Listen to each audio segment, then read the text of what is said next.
marche près d'un lac. Soudain, ses yeux se posent sur une scène troublante. Un énorme poisson pris dans un filet flottant. Il se débat, tourne en rond, frappe l'eau de sa queue avec désespoir, mais rien n'y fait. Impossible de s'échapper. Et dire que quelques instants plus tôt, ce poisson nageait libre, majestueux, maître de son espace. Alors pourquoi est-il prisonnier? Parce qu'il a vu un appât. Un petit morceau de nourriture, facile à attraper. Sans réfléchir, il a foncé dessus.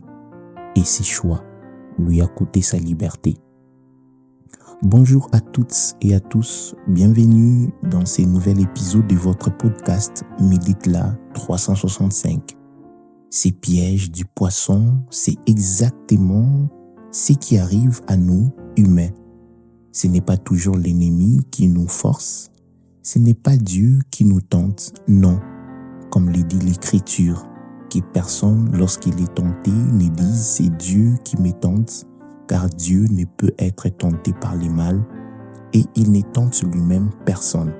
Mais chacun est tenté quand il est attiré et amorcé par sa propre convoitise. Jacques 1, 13 à 14. C'est exactement ce qui est arrivé à Ève dans le jardin d'Éden. Le serpent n'a pas crié, il n'a pas menacé, il n'a pas forcé, il a juste présenté un fruit beau, attirant, séduisant. Ève a regardé, elle a désiré, puis elle a dit oui. Et ce simple oui a tout changé. Aujourd'hui, nos appâts ne sont pas des fruits, mais ils sont tout aussi dangereux. Les succès instantanés, l'argent facile, des relations toxiques, des promesses séduisantes qui mènent à la ruine. Oh, combien de jeunes se sont déjà retrouvés piégés dans l'occultisme, attirés par des promesses de pouvoir ou de richesse. Combien de filles ont été abusées après avoir dit oui à une invitation séduisante mais trompeuse. Combien d'hommes et de femmes ont détruit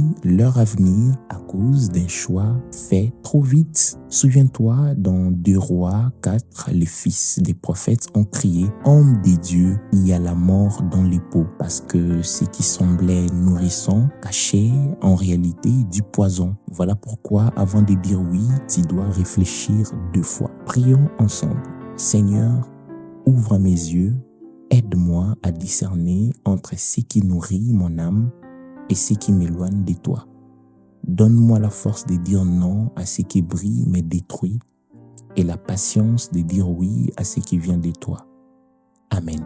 Que Dieu te bénisse abondamment. Si ce message a touché ton cœur, n'hésite pas à liker, commenter, partager et t'abonner pour ne rien manquer des prochains épisodes. C'était moi, Dieu merci Kaléou, ton frère.